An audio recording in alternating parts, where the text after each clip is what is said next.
Well, we got our spoilers and offensive content thing up front. We'll spoil things. We're going to be offensive. If you are easily triggered by offensive things, uh, please don't continue, for you will die, surely. Well, if people that listen to us are affected by bullshit and other things like that, then they probably didn't survive 2020. Oh, yeah, like, I imagine that a thick skin was necessary, or at least just this crippling desire to coast. We are Two Fat Guys Talk. We are a podcast about whatever the fuck we want to talk about. My name is Carlos. This is David. This is episode 127. Our first episode of 2021. A new year, a better year, a year on the grow. A year of hope, we hope. A year of hope, we hope. Not even wrong. Not even wrong. We hope that it will be good. We hope that we will get some kind of handle on what the Game Grumps affectionately call the Backstreet Boys reunion tour. Seriously? They've been calling COVID that forever. Oh, okay. Yeah. Oh, you thought I meant a real Backstreet Boys reunion tour. Oh, God. Well, I mean, what a mess that would be in 2020. There could be much, much, much, much worse that could happen in 2021. Yeah, there could be. There could be like Asian giant hornets that adapt to winter. That would be terrible. Snow and hornets? Oh, God. Or just, a Nickelback concert. Well, I was going to say a Nickelback reunion tour would be kind of shitty, but aren't they still together? That's why I just said a concert rather than a reunion. Well, I mean, a Nickelback concert is...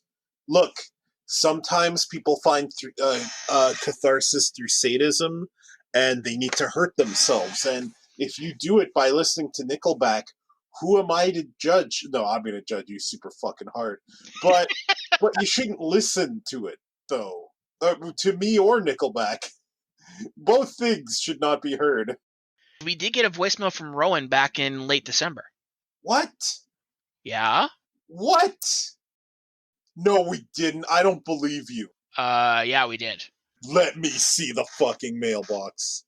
Oh, God, it has such a long password. Hang on. I have so many passwords. God damn it. Yeah, Rowan sent you a message on SpeakPipe December 19th. Did we not listen to this?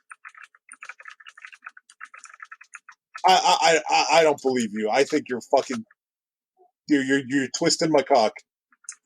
Well, Hang on. I don't have tweezers with me right now. Huh? What do you mean email or password isn't correct?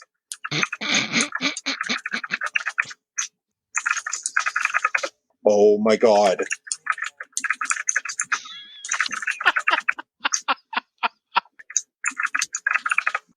Would you like me to download the file and send it to you? No, I remembered it. I found it 3 weeks ago. Why did I not get a notice for this? I did. Fuck you. Hey, Carlos and Dave.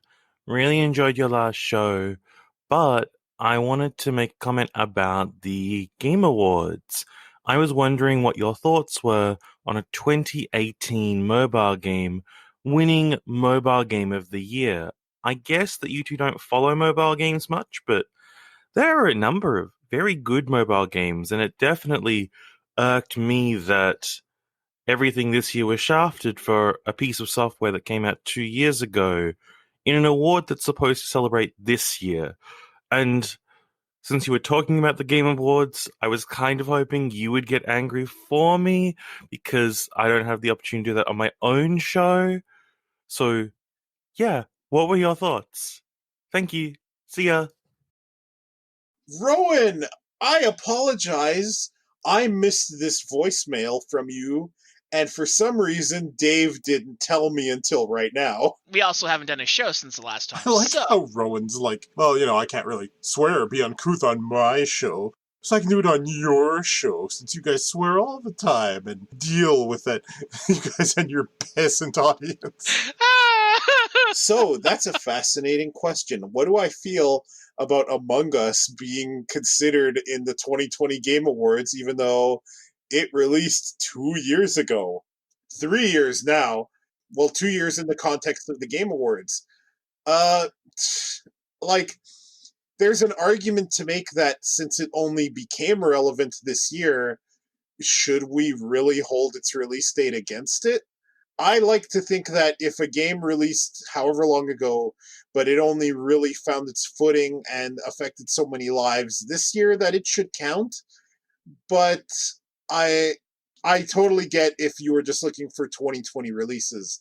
I guess I'm fine either way. I'm not really upset about. There was shit at the Game Awards that upset me way more than that. Let's put it that way. Yeah, I totally understand where Rowan's coming from. They really should keep games to coming out during that calendar year, or at least do it like, okay, well, maybe a month or two before 2020 kind of thing, to let it catch its feet kind of thing. But 2 years out, that is a bit of a dick punch. However, much like Carlos, that Video Game Awards had so many things wrong with it from so many angles. I think that Among Us winning that award probably was the least of its concerns, especially seeing as probably they would have given the award to something like, I don't know, Raid Shadow Legends. No, they Or, would have given it to The Last of Us Part 2, the best survival multiplayer game of 2020. yeah, this is a mobile game, so it couldn't go to them. It could. It could. It absolutely would. They got the best music award, Dave. I know. Total bullshit. Rowan, it's always good to hear from you, though. Rowan is the co-host of the excellent Platforms and Pitfalls podcast. He co-hosts it with Blue. I think his name is Blue. Yeah, let's go with that. Their latest episode is about double jumps in 3D games. I've said this before and I'll say it again. They are a way better podcast than we are. You should go listen to them and not to us. Hey, get back here. No, Okay, fine. Listen to us after you listen to them. Yes, but make sure that you are slightly inebriated when you listen to us. Okay. Yeah, I can live with that. Yeah, so can I. Oh, God. 2020 was a year. It was definitely a year. And speaking of the year, as it is a year, it had video games and other things in it. So it is time for us to discuss the best of 2020. Brought to you by Sony. I think I definitely want to talk about how amazing The Last of Us 2 is. It is definitely the crossover puzzle game of the year. Second place definitely being Puyo Tetris 2. Definitely the best fighting game of the year was The Last of Us Part 2. Best text adventure. Best everything. And once again, we are sponsored by Sony. Sony, we write things and they aren't great. Well, and that, just because it was a Sony exclusive doesn't mean Sony wrote that piece of shit. No, it was Naughty Dog pretending that they knew what the fuck they were talking about. But we are not actually sponsored by Sony. I don't know if you picked up on that, Dave, but that was a joke.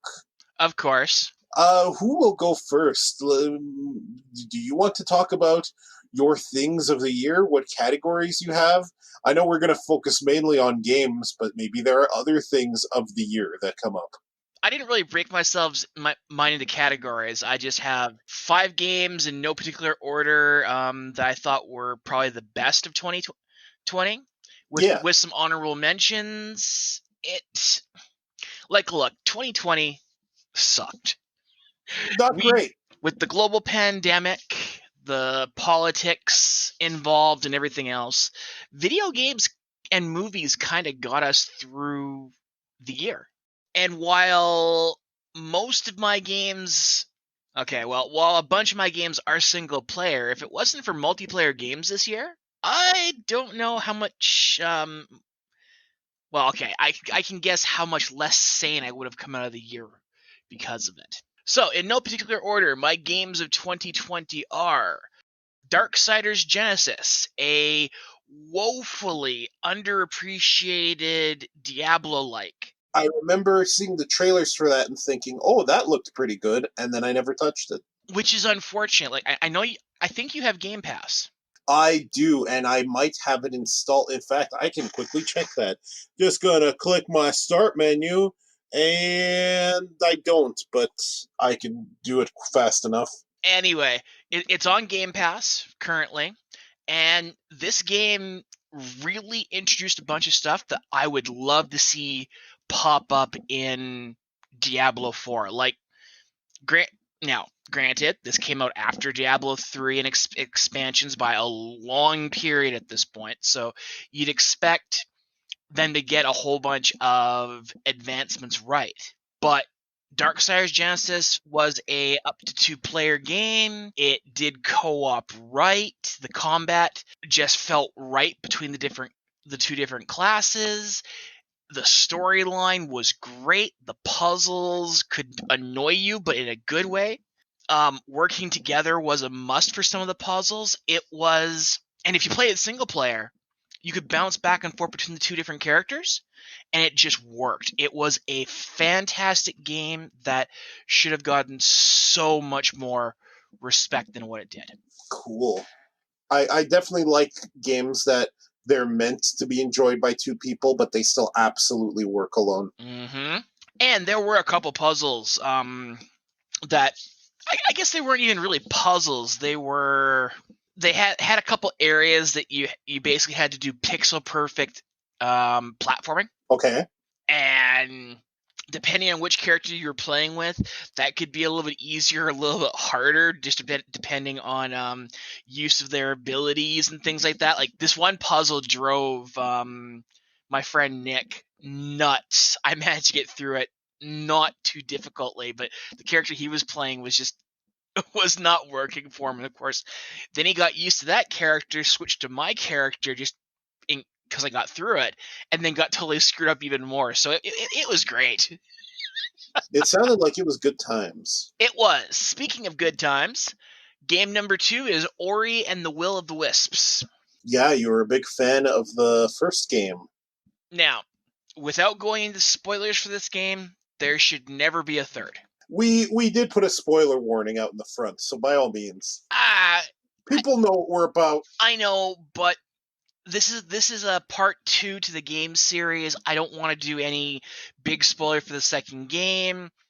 Just that they are really good at what they do as far as the platforming and the combat and setting a really get you in the feels storyline. Mm-hmm, mm-hmm. But this game series is done. There should not be a part 3 for multiple reasons. I also think it's time for them to move on from this character and branch out into something else because they're good. I mean, this studio is great at what it does. But don't pigeonhole yourself into one very niche area.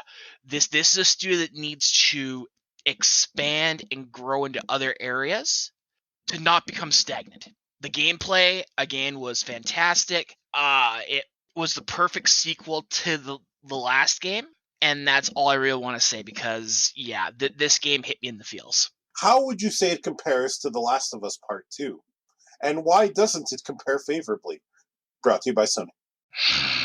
The Last of Us was a piece of shit, okay? From a narrative standpoint. Now, you're talking about Part 2, right? Yes. Okay. Part 1 was a fantastic game. Looking back, I can say I had a couple problems with some of the combat elements of it, but The Last of Us Part 1 was a great game for when it came out and still stands the test of time today for the most part. Yeah. Unfortunately, they couldn't stick the landing or, even get within 3 football fields of the landing site when it came to the writing in Part 2.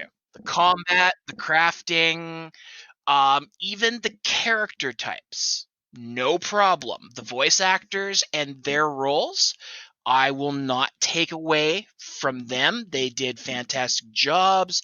There is inclusivity into The Last of Us 2. None of that made that game bad. Now, I want to say this. I'm getting a message from our sponsor, Sony, that I am to kick you immediately. Well, Sony can go fuck itself. Tell you what, you can go ahead and do their command just as fast as they implemented crossplay, which means I've got years. That is a roundabout way to really burn Sony on the crossplay thing, but I take it because fuck them for that. Yeah. If we do the same timetable, I've got literally years. So, back to shitting on Last of Us 2 for a moment. Okay. I was gonna say back to your games of the year, but we could shit on Last of Us 2 some more. That's fine. Ultimately, this was a game whose writer failed its characters, failed the world building, and ultimately just felt like the writer came to hate his own characters and was into trying to make you hate everything you loved from the first game. I'm going to say that I think there were multiple writers, and I want to add to what you said by saying it also failed its development staff, who were forced to crunch, and because despite what corporate heads think, crunching makes for a worse product, not a better one. It makes for a worse product sooner, and sometimes a worse product just overall. Okay, on to game number 3. So your 2 games, just to recap, were Darksiders Genesis and Ori and the Will of the Wisps. Yep. It's because we had a little tangent there, so I want to make sure. Gee, anybody who listens to us knows we tangent. We tangent, we cosine, we cotangent, we do all the trigonometry here. Gross. Agreed. Game number 3 would be the Final Fantasy VII Remake. Final Fantasy VII Remake. This game was controversial in some circles for all the wrong reasons. Number one, it was called Final Fantasy VII Remake for a reason. You freaking troglodytes who wanted nothing more than 7 done in updated graphics. Me and Kiki called it.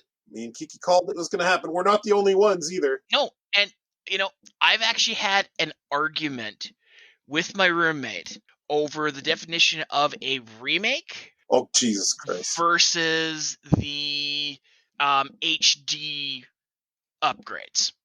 And, different people online have been quoted, this and that. But the bottom line is they called it a remake from day one because they had no intention of just doing the exact same thing. And this is a good thing, not a bad thing. A bit of subversive genius to kind of be in it, like how FF7 was originally kind of a political commentary on capitalism a little bit, and how you can go too far in fighting it. But then FF7 Remake is kind of a meta commentary on don't be a fucking simpering fanboy for things. Mm-hmm. Like, that's the kind of meta commentary that I wish The Dark Knight Strikes Again, that sequel to The Dark Knight Returns, that's a kind of meta commentary I wish that book had. No, like 7, I haven't finished 7 yet. 7 Remake, you mean? Yeah. Whenever I talk about 7 today, it's going to be the 7 Remake. Well, rather than call it that, call it Remake. Okay. Because that will remove all ambiguity. Anyway, playing Remake, as far as I have so far, in the original 7, I never felt all that bad about blowing up the reactor and everything else, because everything skipped by so fast that you never really had time to think about too much. The remake, oh my god, did I feel bad after blowing that first reactor. Now granted, in the remake you didn't actually blow it up. Spoiler. I'm pretty sure in the original that was also the case. Well, and it may have been, but that was one of those things that was never even really hinted at that they did it to themselves. I'm pretty sure it was, but I will concede that that Final Fantasy VII Remake gives it more time and presents it in a more thoughtful context. 7 makes it so obvious they might as well have shoved a grenade down your throat and said, "Hey, moron, they did it," kind of thing. I mean, you feel so bad walking down the road and hearing people crying about losing their homes and people being lost in rubble and everything else. It just, damn it all, Square did that game so well. And the fact that I haven't finished it is not Square's fault. It's just I need to be in the right sense of mind to be playing that game these days. It still was enough to be one of your games of the year. Exactly. And I haven't finished it, so that says something. Next is Hades. Now, you got into this late. Yep. I got into this day one that it came out on Epic. On the early access? Or? Yep, early access. And so I've seen this game grow greatly from where it started at. And my God, has this game become something amazing. Between the combat, the storyline, the music, Hades has just become my go-to for, I have 20 minutes to spend, let's do this. Now, granted, 20 minutes in Hades doesn't get you very far sometimes, but it's pick up and play, thankfully. 20 minutes is most of a run. I find most of my runs end up being about 45 minutes, but I think that's scrub talk. We'll get to that when I get to my list. I think I'm a little bit more defensive than you are. Yeah, I go unga bunga on my Hades runs, as you've actually seen. Mm-hmm. But I'll talk about it more when I do my list. And final game of the year for 2020 is Doom Eternal, another game that I have yet to finish. Mainly because I went through Doom 2016 in about 2 days and kicked myself for not taking more time. So I have taken an extreme amount of time on Doom Eternal. And actually, the other reason I haven't finished that game is because I bought it accidentally on Bethesda, and I've since uninstalled the Bethesda launcher. So I'm kind of holding off reinstalling it. Right, because of that stupid DRM bullshit. Mm-hmm. Yeah. So if I'd have thought about it during the Christmas break, I probably would have rebought it on Steam. But now it's back up to full price, so I'm waiting. But Doom Eternal, I mean, how do you take what was in Doom 2016 and improve it? By just amping it up. That is Doom Eternal. Doom Eternal is one of those games that I haven't played it yet. I have played 2016, but if I had played it, I have no doubt it would be in my list too. So when we get to my list, don't take its exclusion to heart. I simply haven't played it yet. Now, I have 3 honorable mentions. Okay. Just because these are games that kept me either popped up and were amazing or kept me alive this year. Mm-hmm. Or were just really good. Number 1 was Battletoads. Yeah, we played a little bit of that. We played a little bit. I played through this whole game in one evening with my friend Nick. Yeah, shout out to Nick. Yeah, I have it on Game Pass, and since I saw it, I've been meaning to go through it. I just haven't yet. This game had me and Nick having to pause the game from how hard we were laughing. We hit the first speeder bike level from the old days. We got through the first section, no problem. We hit the second section, and we just kept on dying and dying, and we're laughing at it. We're not getting pissed off. It was, and the comedy in that game, the amount of what the hell is going on moments in that game were just something magical. It's and I'm paraphrasing from Matt McMuscles here. Shout outs to Matt McMuscles. The fact that they did the storyline. By the way, you're going to hear some dogs barking in the background. They're very angry at another passing dog. The fact that the game's story is about how the Battletoads came back and nobody remembered them and they have mundane jobs. That's exactly what Duke Nukem Forever should have done. It's so brilliant. The guys are at the top of the world and now they have to live as schlubs recapturing their former glory. Fucking brilliant.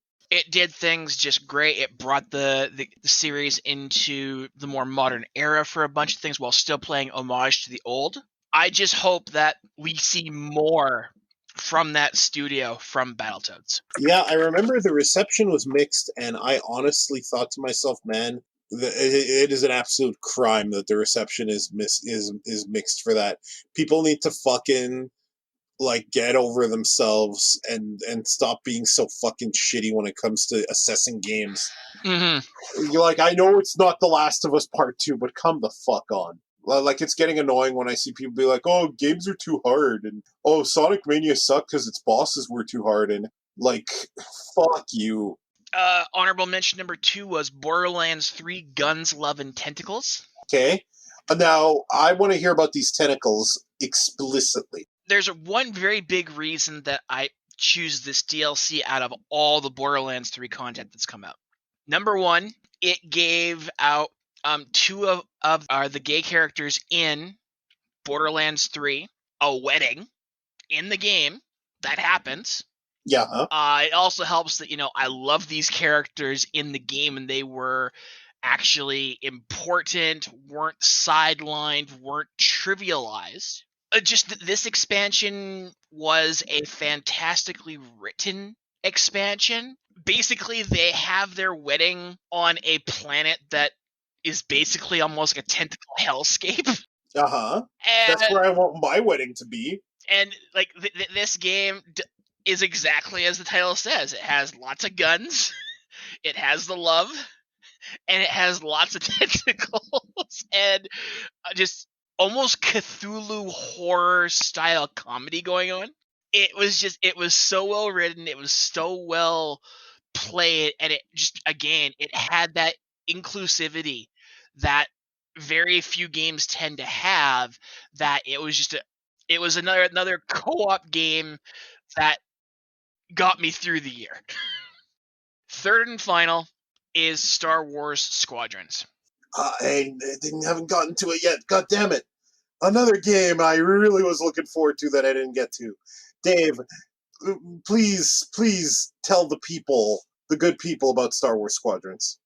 Star Wars Squadrons is a fantastic multiplayer Star Wars flight sim light. Flight sim light.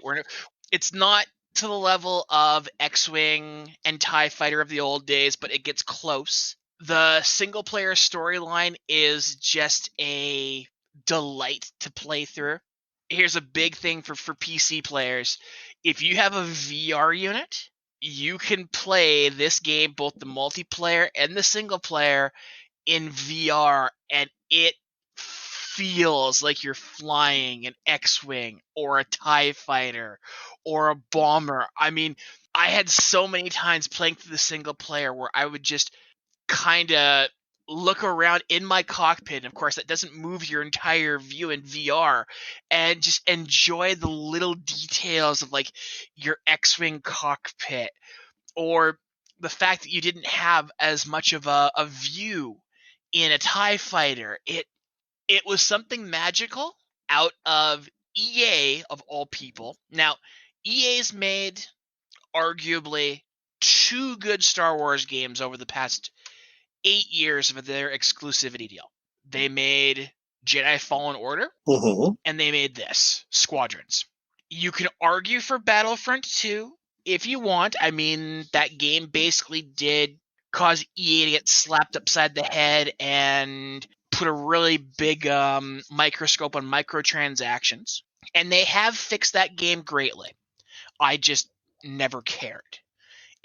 As much as the studio behind it has done some really good graphics around the game and the combat has been improved, it still isn't as good as the original Battlefront 2 from like 15 years ago kind of thing. So until they reach that point, I don't care. I'm also not a big multiplayer shooter fan these days, so that doesn't help my opinion of Battlefront 2. Its single player storyline was rather good, but it ends too abruptly. It should have been longer. But that is the biggest problem with the 2 good games that EA has brought out for Star Wars. They basically put it out saying, yeah, we made the game. I hope you're happy. We did something single player. Now we're going back to multiplayer because this is going to fail. And of course, they didn't. And they basically decide, well, seeing as we had no intention to begin with to support these games, no DLC. No DLC for the good fucking Star Wars games. Are you kidding me? They want to go back and say, see, this game didn't do well, and they're going to conveniently ignore that fucking. They're going to conveniently ignore that it's because they didn't put it out. A little bit of a segue there. EA has lost its exclusivity deal in 2023 is when the 10-year agreement runs out, and we already know they've lost their exclusivity because Disney has started back up the LucasArts Games publishing arm, and Ubisoft is now working on a game coming out in 2023, which is an open area storyline-driven game coming from Ubisoft. It's probably going to be better, but I'm still disappointed that it was Ubisoft that got it. Look, at this point, I don't care. Because just the fact that somebody other than EA is making a game and that EA has lost that exclusivity is the first bright light in 8 years of darkness. Like, I've heard rumors of how many games EA was supposed to have been brought out for the Star Wars license during this time, and it's no wonder they've lost the exclusivity. Disney expected a new game every 18 to 24 months, and now people will automatically argue, but Dave, if it's 18 to 24 months, then they've come through. They've done 4 games in 8 years. Yes, but Battlefront 1 was not received at all well. Battlefront 2 started the microtransaction wars, and really, Star Wars games took a massive hit, and Disney did not appreciate EA putting them in that place. And then, yes, we've gotten 2 good games in the past 3 years. Mm-hmm. So I think Disney realized that having just one company doing their games was not good for business. Well, I hope that that's the case and that Ubisoft isn't getting an exclusivity thing. They're making a game, and maybe they'll get WayForward and or Into Creates to make some more 2D Star Wars follow-ups to the Super Nintendo games, because I would love that. Mm-hmm. Open it up. Yeah. Disney/LucasArts can still make sure that everything fits into their new canon and everything else, if that's what they want to do. It's time for Star Wars Masters of Terras-Kazi 2. No. Time Bad for Carlos. the sequel everyone wanted and asked for right now. No, it's got to be a crossover. Star Wars Air Gates. Yeah, I'm okay with that, actually. What, you think I'm going to shit on Air Gates? No. That's why God I said that. bless the ring, motherfucker. I want Air Gates too. Hell, I'll play Air Gates anytime you want. God, I wish I still owned that game. But underrated fighter that needed love. Yeah. But those were my games of 2020. There were many more I could mention, especially in the co-op genre that kept me sane last year, but none that I really want to bring up and start talking about in length. No, fair enough. And we could do that after I do my list and we start talking about miscellaneous shit. So we'll see. Maybe we'll come back to it. So, okay, fire away, Carlos. Sure. I originally had mine ranked, but I liked your format a lot more freeform, so I think I'm going to borrow it completely. I will start with a game that probably was my best of the year overall, and yeah, I played it much later than you, and that is Hades. Last podcast, I played for a few hours. Since then, I have racked up over 115 hours in the game. Been playing on Hell mode. My highest heat clear is 16 heat. And I have just been playing it to death. I've been loving it's almost the perfect game. It's aesthetically pleasing. It's narratively compelling. It has fantastic voice acting and character work and character interactivity and drama. It has amazing mechanics that feel good. It feels good to play. It has multiple play styles. You can make it as hard or as easy as you want. You can be slow and methodical, or play unga bunga like I like to play, or anywhere in between. And the weapon archetypes and modifications you can get during the runs support all that. There are perma upgrades that are thoughtful, like ones where you have to choose between one or the other. the game's dialogue will acknowledge if you're not using certain upgrades. Characters will be like, wait a minute, why don't you have any boons? Like Hades will actually comment if you reach him with no boons. He'll say you don't have the stench of Olympus on you.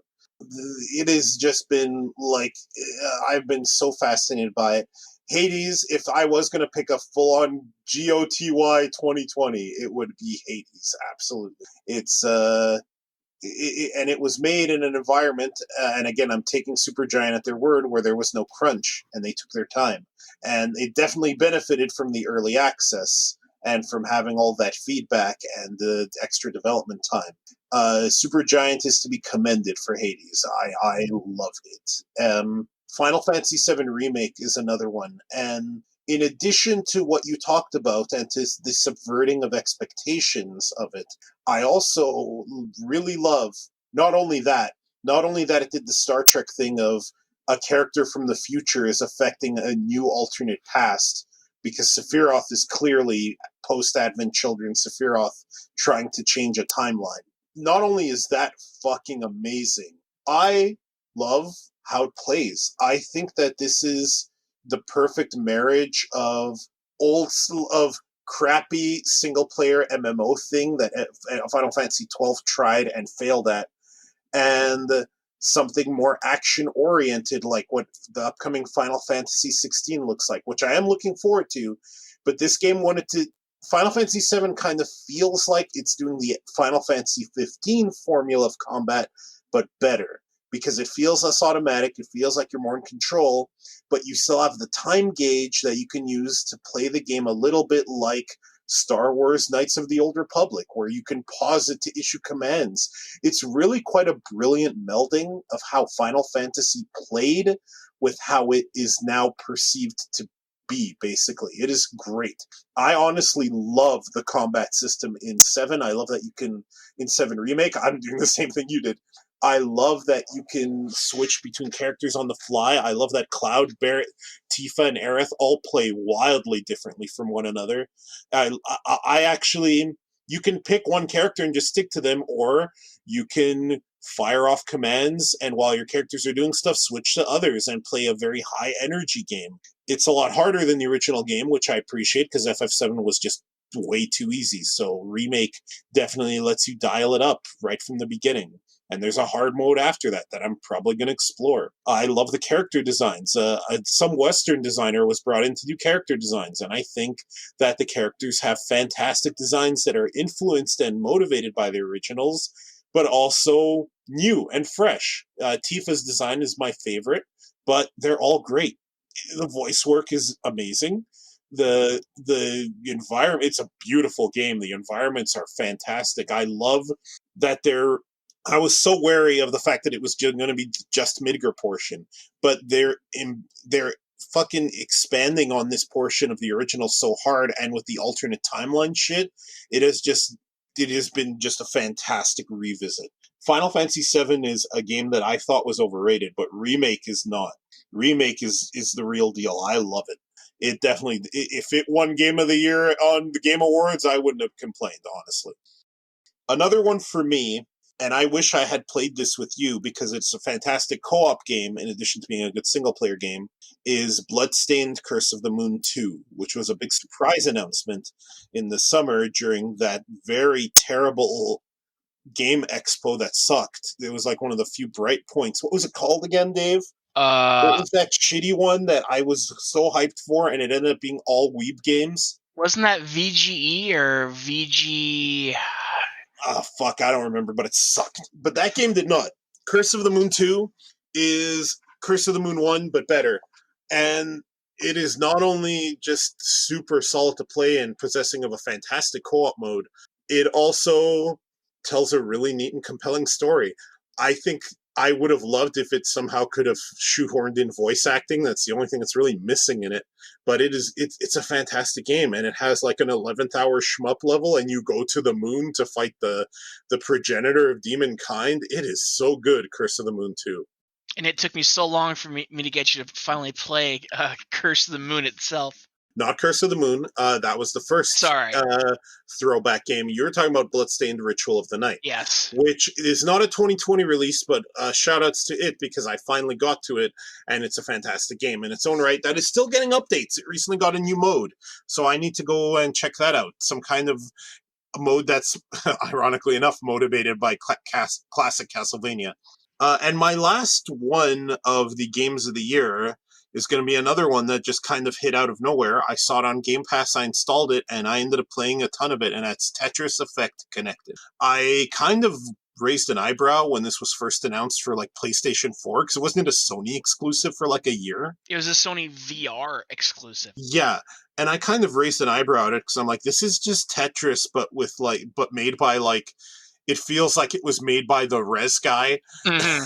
But now that I've played this online enable multiplayer and still single player focused version of it, I see the hype. It plays really well, and it adds some thoughtful things to the Tetris formula.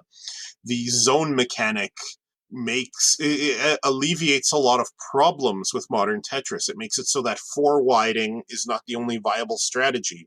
It adds what is effectively a super bar to Tetris that you can choose when to burn to get a big burst of damage. It's great in 2-player, but playing the game single player is fun. It's got a lot of fun single player modes. And it's gorgeous, and the music in that game just slaps. It is so fucking good, that music. Holy shit. My only real grievance with it is that I've tried to stream it over Discord to friends, and it doesn't quite work. And Enhance, the developers, haven't been able to figure out why either, because they straight up told me, no, we're not blocking the music. We want it to work. Shoutouts to Enhance for actually answering questions about it, and that's the most minor issue in the world that doesn't impact the game. I still would call it one of the games of the year. Honorable mentions. I'll honorable mention a game that I wish I had gotten to, and that's Doom Eternal. If I had played it, I have no doubt I would have included it. Darksiders Genesis is another one of those. I don't know if this one counts because it's still in early access. Have you heard of a Diablo-like called Last Epoch? That's from the Warhammer universe, isn't it?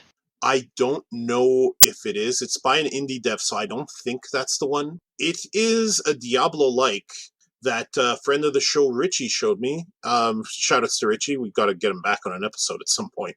He showed me this game pretty extensively. It's a Diablo-like, but it has a skill system that's basically what I would call Diablo 3 on fucking steroids.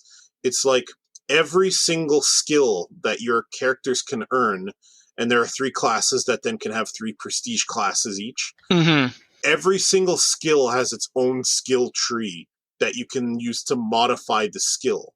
And while there are limited skill slots for you to equip stuff in, you can basically respec on the fly.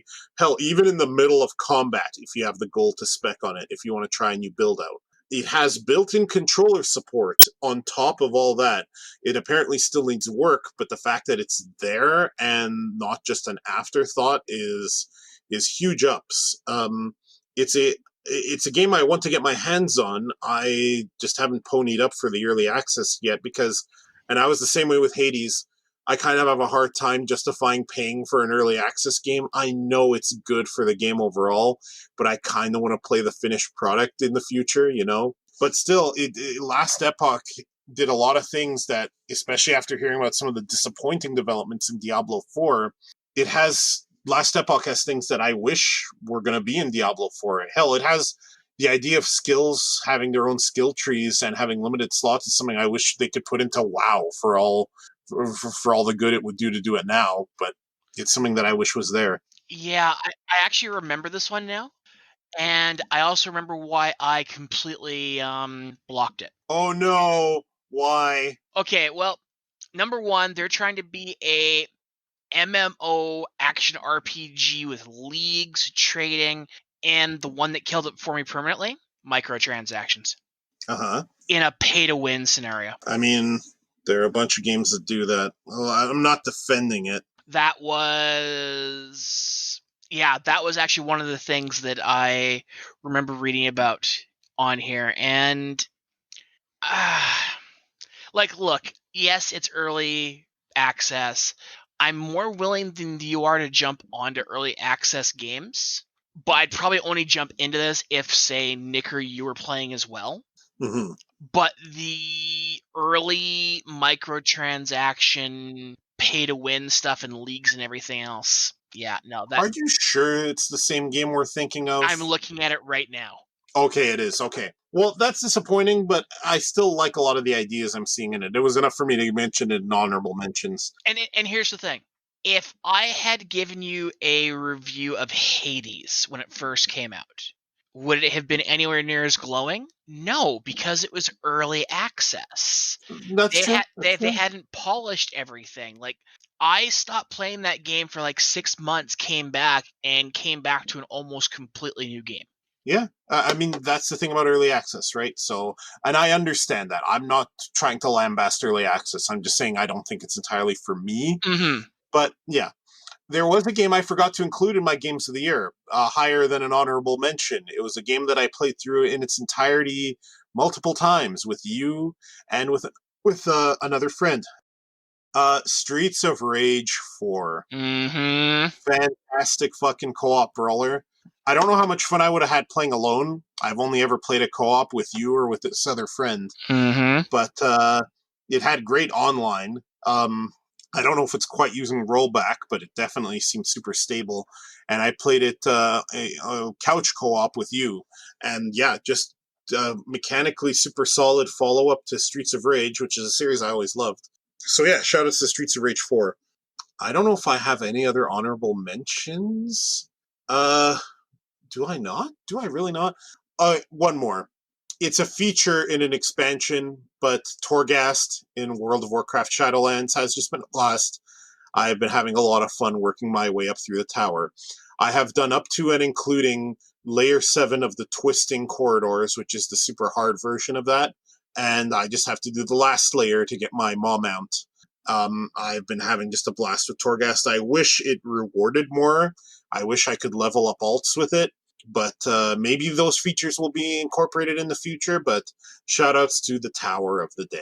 Yeah, I gotta say, I'm on a little bit of a break right now for a while because I played it way too much when the expansion first came out, so I kind of burned myself out. Uh-huh. And I'm currently over a week without having touched it, so I actually feel decent. Oh, no worries. If you ever do want to jump back in and you want to try the group stuff or the raid, let me know. I'll tank for you. But don't feel like you gotta. Please, if you're staying away from WoW is best for you, stay away. The tower is a really intriguing idea, and I really, really, really wish that they had done more with it. Yeah. I mean, I should be able to get gear in there. I should be able to level alternative characters. I should be able to do a lot more in it. But for what it is, it's fun. Yeah. Once a week. Now, the Maw can go just completely fuck itself. The Maw... It isn't fun. It isn't. I've been realizing a lot of things playing Shadowlands, and a lot of the bulk of my playing has been soloing stuff, Torghast, and doing PvP for the super easy honor gear. And I gotta say, something I've noticed with a lot of the WoW PvP and also with the Maw itself is that there are so many good ideas there. And all these things are almost super fucking awesome. The Maw is almost really cool, but it's not there, and the fact that it's not there makes it a chore. Yeah. Nobody should have been constrained to needing a Maw mount for the Maw. Fuck that noise. That alone would make that zone less of a pain. I do like the idea of kind of discovering things to do as you go through, but in usual Blizz time gating fashion, you do too much of that, and suddenly you're being bombarded by catapults and kidnapped. And it's almost like Blizzard doesn't want you to play. They're like, oh, fun detected, you better stop, because we can't milk your sub if you don't play a little bit now and only a little bit tomorrow. Now, yes, I didn't like a bunch of the time gating as well. However, it also meant the content was relevant for a lot longer. It meant that the hardcore players couldn't just finish in 24 hours and then ask Blizzard, where's our content? Oh, I think there was a way to do that right. The way to do that right is, fine, gate it, but make sure every player can get to the latest point. Like, if someone starts a week late, they should be able to catch up to where everyone else is. Yeah. They shouldn't have had to have been, I missed a week of Maw quests. I missed a week of Torghast catch-up, so I guess I'm a week behind forever. Yeah, as far as the storyline goes, I think that only... Yes, it sucks that you're held back. I'm not going to argue that. I mean, I'm now like 2 weeks back, and I just don't give a fuck. But from what I figured out early on is after 10 or 11 weeks after the expansion came out, that's when all that Covenant storyline runs out. Sure. Now, that's not me defending them or anything else, but I'm hoping that for them having time gated everything as they did, that after 12 weeks or 3 months is when the next major content patch is going to come out. I'm hoping that's why they're doing stuff like that. I have no doubt that it's going to be February at the earliest, because that's when the virtual BlizzCon is. Okay. I do hear you, though. Right now, it's still giving me enough to do that I'm having fun. Mm-hmm. But, yeah, your concerns are absolutely valid. And MMOs they're kind of by nature evil. They're by nature capitalist excess. And people should only play them if they're having fun. I tell Keeks this all the time. I don't do stuff as a chore in this game. If I ever feel like I'm doing a chore when I'm in it, I Alt F4 immediately. I don't care if I'm in the middle of a fucking field. I will Alt F4 and I'll go do something else. Like, I will leave a group high and dry and go do something else. Yeah, I was having so much fun in the beginning with World of Warcraft here recently, and even... I mean, I was so happy to get enough Ash to do my first Legendary, but I haven't done a single, not Heroic. What's the next one after Heroic for Dungeon? I haven't done a single Mythic because I just don't care. I don't care for Mythic Plus either. I would care if I could do them solo, because the Mythic Plus system is basically the Diablo Rift thing. And I like the idea, but the fact that I have to play with people is what takes it away from me, right? That's why I always say, if you wanted to do it with me, I do it with you. I do it with Nick. Like, with people I know, fine. But strangers, the only thing I like playing with strangers with is trolling them or PvPing with them, or both. The only really thing I like doing with strangers. I don't particularly care for PvE content with people I don't know. Oh, let me... So, me and Nick got back into World of Warcraft like 2 or 3 weeks before the latest expansion came out. Yahum! Which meant that we were finishing off... Battle for Azeroth? Actually, we hadn't started Battle for Azeroth. I was finishing off... Well, we were both finishing off content / doing content in the one before that. Legion. And I was already able to start Battle for Azeroth. He hadn't played through really anything of Legion, so we got through that. Our first pugs for dungeons in Battle for Azeroth... Oh my god, it reminded me why I hate pugs. Randoms. Because we're doing the first dungeon of BFA, and we're like 3 to 5 minutes in, and our tank reveals that he's high as fuck and has no idea what he's doing. I told you to tell me, man. I'm high level 197. I can do stuff. And like, this was at like midnight, 1 o'clock in the morning kind of thing. And all of a sudden the healer pipes up. He's like, yeah, he's high as hell too. And me and Nick are just like, oh, fuck us. Like, what? Why? Why is this the random that we get? And that seemed to be almost every fucking random we got. At least one person was high off their fucking gourd.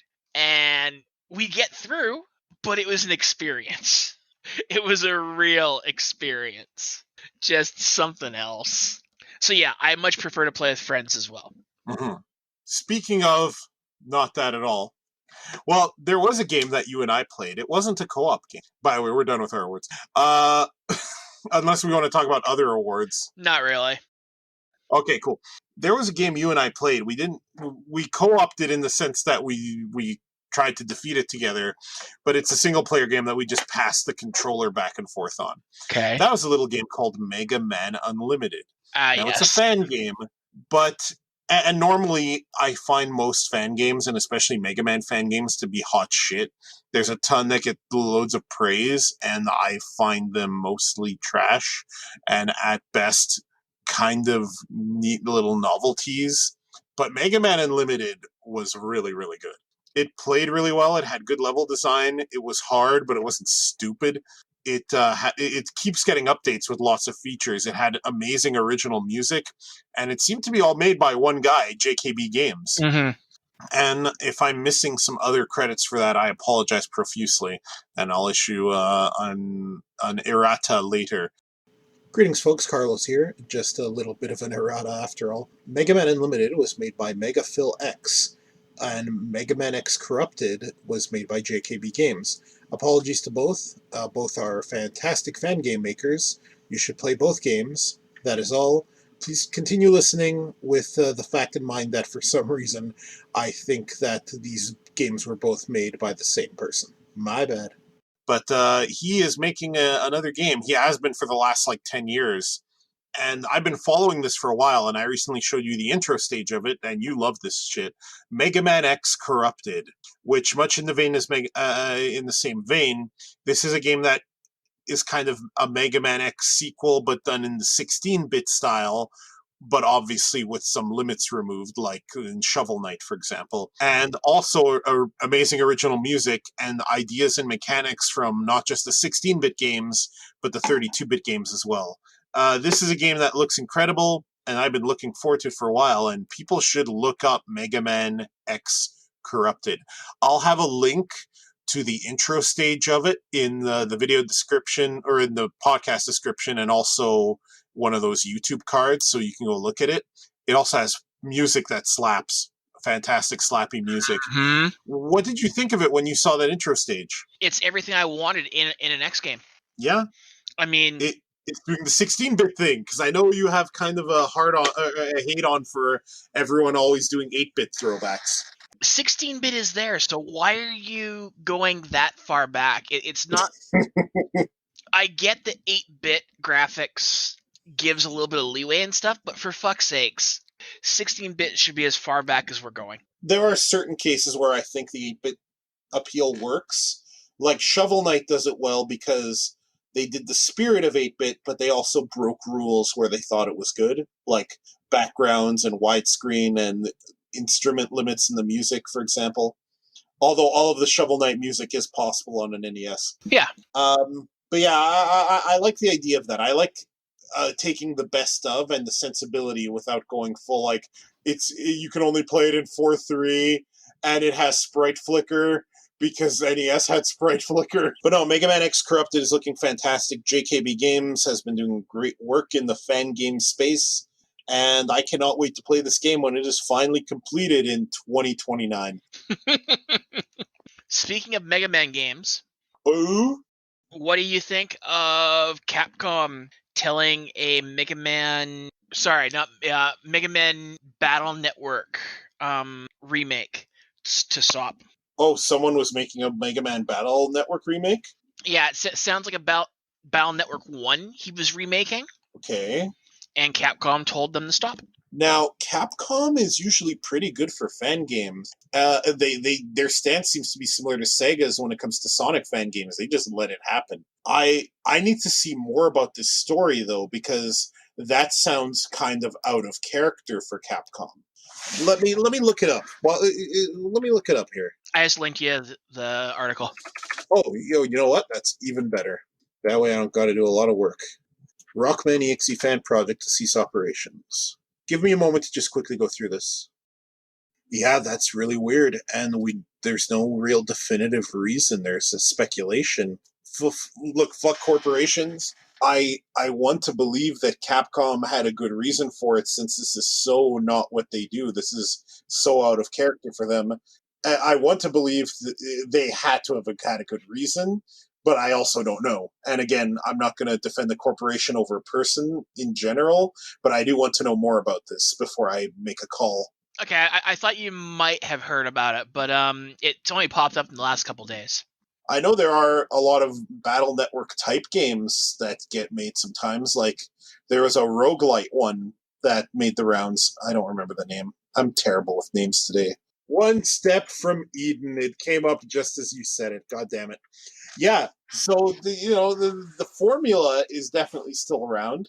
If in fact Capcom is making a Battle Network pack, much like the Mega Man and Mega Man X games, I will buy it and play it, because I felt that One Step from Eden kind of missed what made Battle Network fun, in that it wasn't just, the combat field. It was going through the different mazes, the different locations, the storyline, the character interactions. And One Step from Eden just doesn't capture that aspect at all. Also, I thought the combat was done very poorly. Gotcha. I was never a Battle Network head, so I never sought it out. I just kind of sent it along to people who did like it, like Poe. He enjoyed Battle Network. Now that I think about it, if this fan game was meant to be a remake, maybe that's what caused Capcom to say no, because maybe the thing is they don't want people remaking old games. They're okay with fan games, but they're not okay with trying to redo stuff Capcom has made. I don't know. Could be. It could be like, I know that sometimes these are projects that people do because Taxman did a feature-rich Sonic CD remake and showed it to Sega, and Sega hired him to do the official remakes for that, for Sonic 1, for Sonic 2, and eventually Sonic Mania. So I can see why a person would try this. I need to know more about why that happened. That seems weird. Seems weird to me. And of all things, it was a remake of a phone game that almost nobody played. That seems like a weird hill for Capcom to be like, well, no, we don't want you to do this. Were there microtransactions in that game? Because it's a mobile game. Could be. Because if so, there's our reason right there. If it was still active, sure, but... Yeah, I don't know. Especially in the mobile space, a lot of these mobile games are also done by partnering with less than savvy mobile type publishers that totally would try to trademark the word candy and do other shit like that. So yeah. I listened to a Glitch Tech's rewatch podcast recently. Oh yeah. And on the first episode they had a bunch of the creators of Glitch Techs, whose names I have on mind right now, and I'm not totally trying to bring up because I didn't remember them off by heart. I'm not stalling, you're stalling. They had show creators Eric Robles and Dan Milano and consultant Gabe Swar, and they were talking about how they created Glitch Techs. Best new Netflix animated series of 2020, Glitch Techs. Bam, there it is. All right, Glitch Techs, and you're going to appreciate this. One of the big ideas and motivators for this was the real Ghostbusters. The animated Ghostbusters series that had a lot of really cool elements. They wanted to do a series where they showed the pest first, they showed the people hired to take it down. They wanted to have humor, heart, a little bit of darkness and horror, which there were, and also they eventually, almost by accident, this turned into a serialized plot of an ongoing conspiracy. And I thought that was super cool because Glitch Techs really resonated with us. We're both fans of the real Ghostbusters. I don't know why I said it with that accent on the bust. Yeah, that was like, it clicked. When I heard them say this, I was like, oh, of course, it is a lot like real Ghostbusters, isn't it?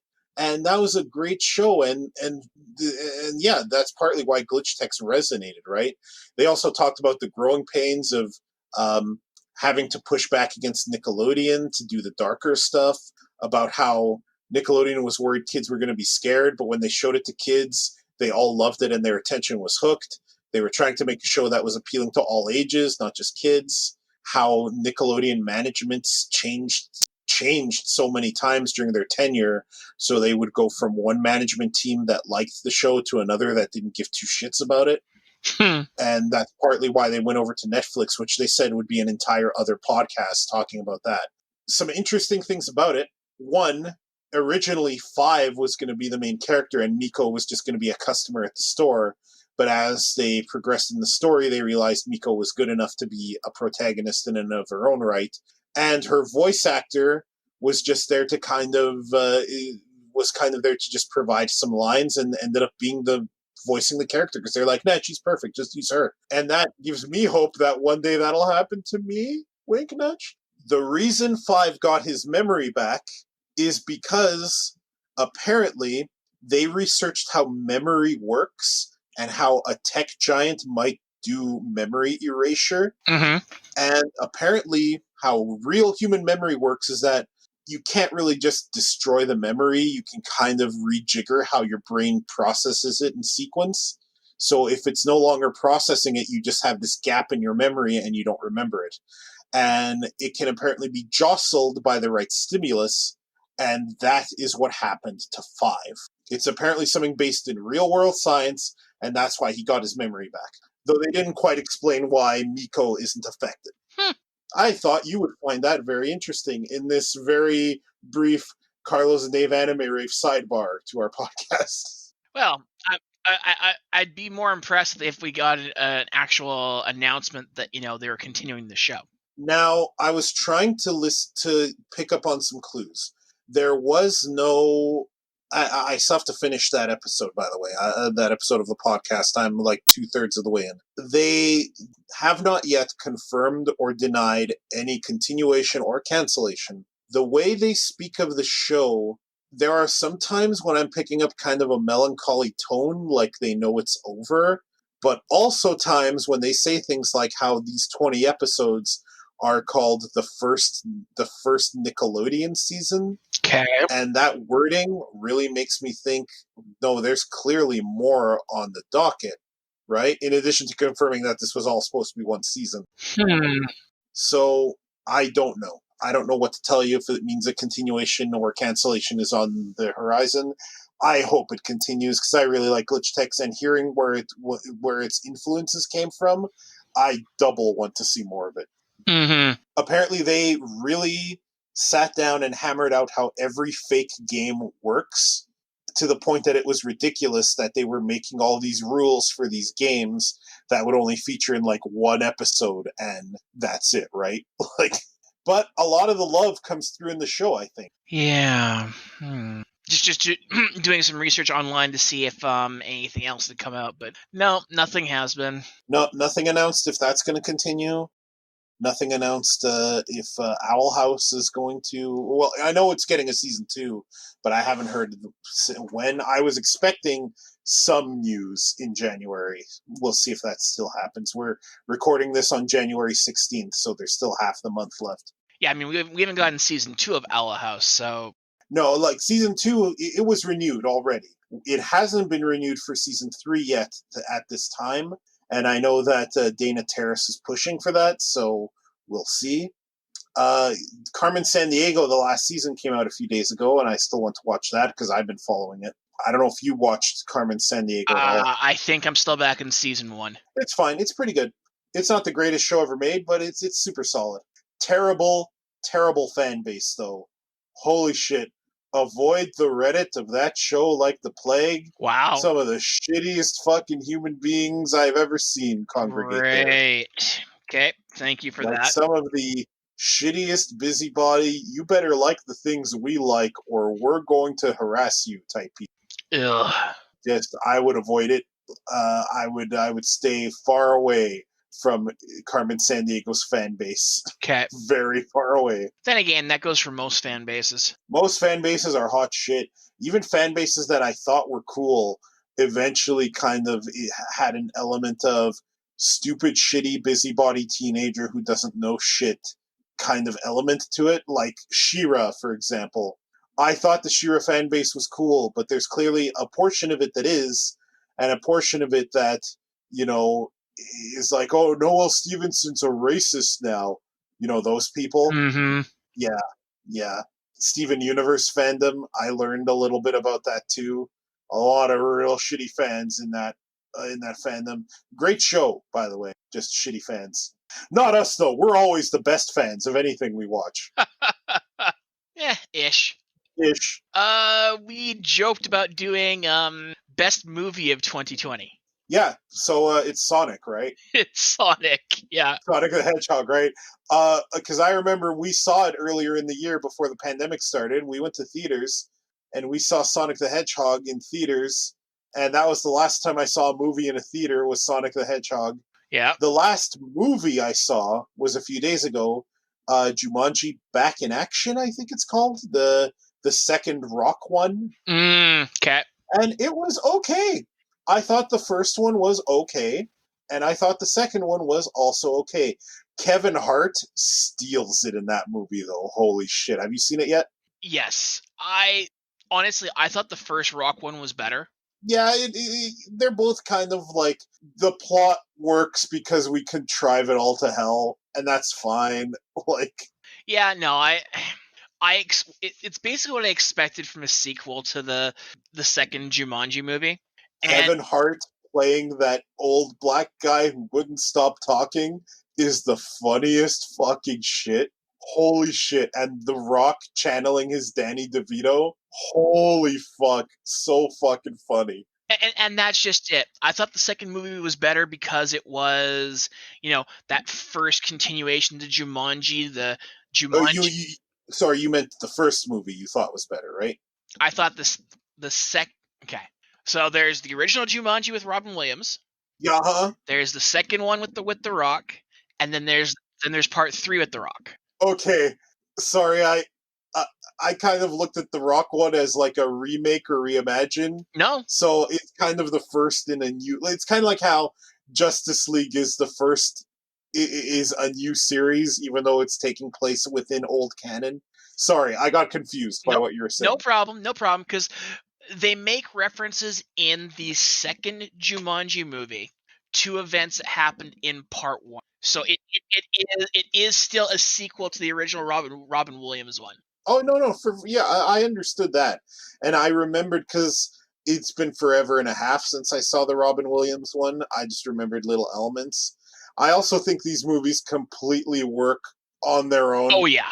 You don't really need to be part of the greater canon. They're fun enough, and they work enough by themselves, Yeah, no, and like I thought the first Rock one was great. It was a great continuation of the idea behind Jumanji. And the second one was just more of the same, but because it was no longer new, it's the same how most sequels can't really live up to the original, even when you add more characters and storyline ideas.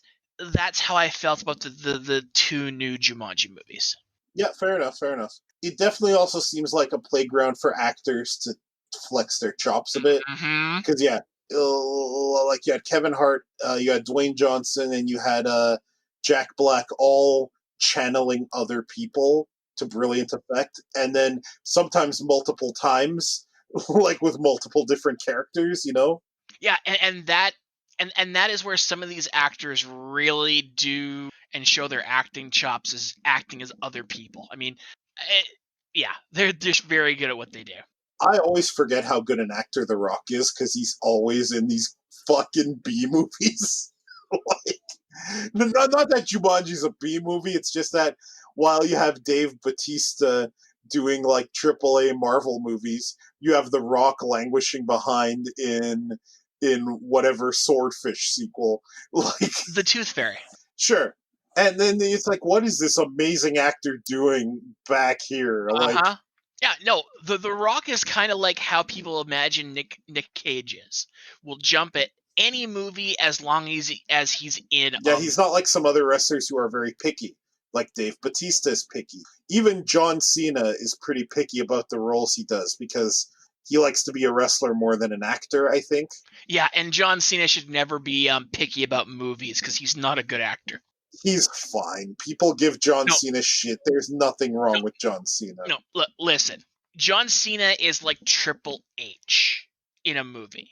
Typecast to be one role, and for God's sakes, don't open your... I can't really argue that. So... I mean, the last movie that I saw Triple H in was that god-awful Blade 3 movie. And the few times he had lines...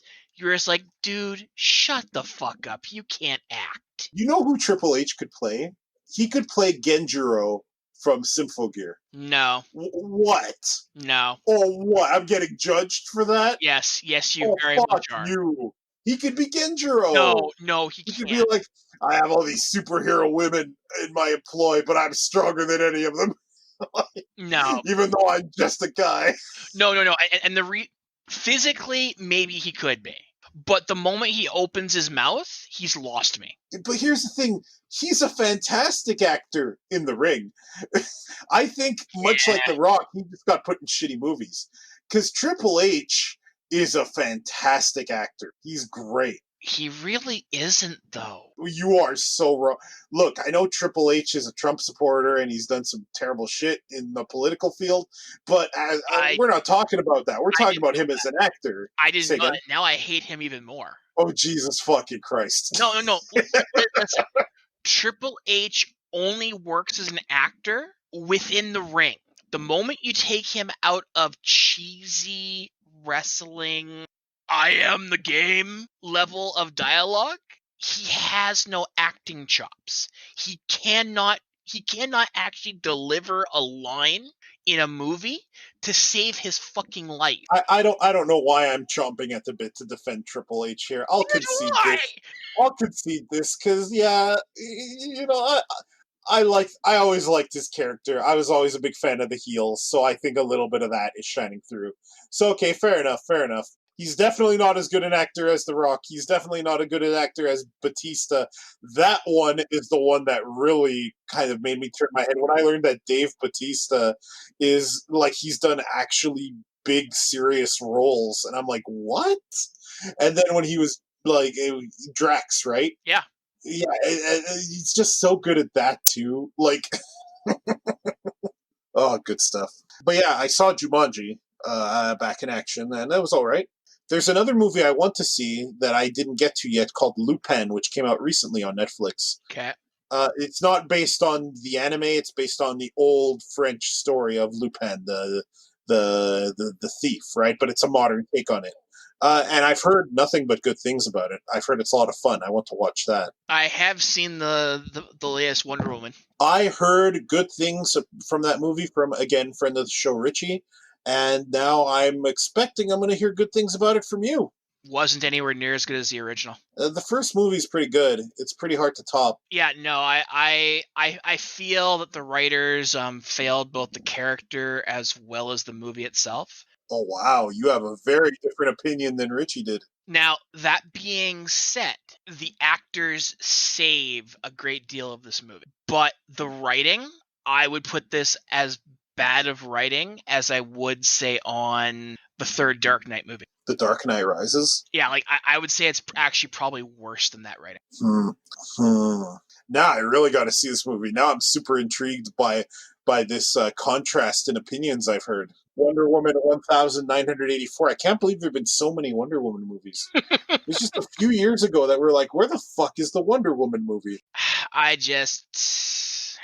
It may be that I was just expecting more based on the first one, and I digged the setting being 1984 with all of the gizmos and the level of technology at the time coming into it, like the fashion and everything else. On that way, they nailed it. But I don't know. Diana didn't.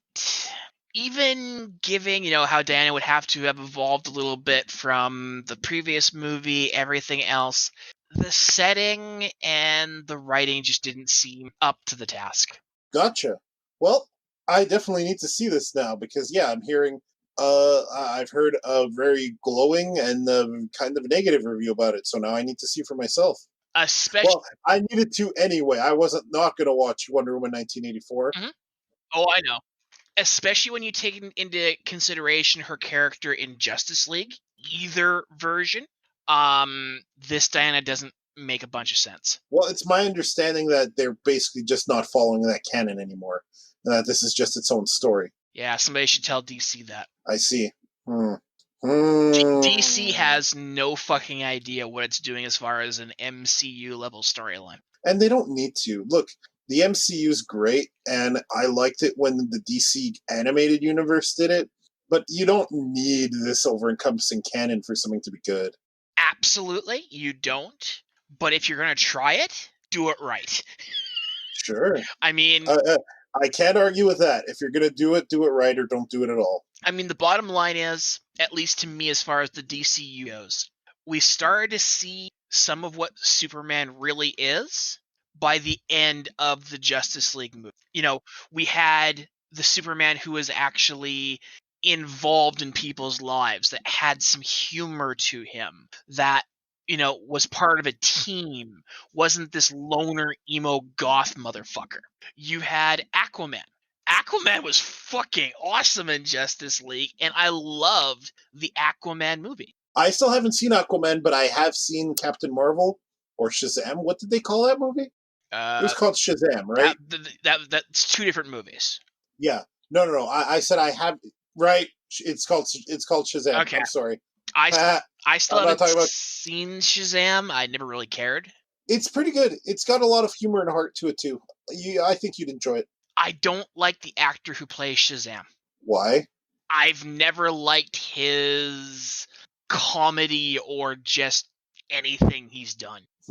I see him and I see a big doofus I don't give a shit about. I see. Now, granted, then you might not like Shazam, but it's a pretty good movie, though. That is kind of what Shazam's character kind of is, a kid in a man's body, basically a superhero version of Big. Yep. But I hate the actor so much, I just don't think I could get it. Well, it's really good, and both the actor and the kid do a good job, in my humble opinion. I have not yet seen Aquaman. I do want to. You know who else I have that same kind of opinion on? At least as far as live action, the guy who voices Megamind. Will Ferrell? I hate Will Ferrell as an actor. Voice acting, I don't mind him, but if I see him playing a actual acting role, I'm out. Because his face is very punchable. I dislike his acting. I disliked his comedy. I just do not like him as a human person. I'm pretty sure Will Ferrell could beat the shit out of you. Oh, probably. So if I get him on the show and he wants to fight you, will you do it? What if it's for charity? If it's for charity, sure, as long as we go with the no trying to kill each other. But let's face it. I mean that's unless charity money's involved, fighting's stupid. I'll suck Will Ferrell's cock for charity. I mean, fight him for charity. I'm fine with that.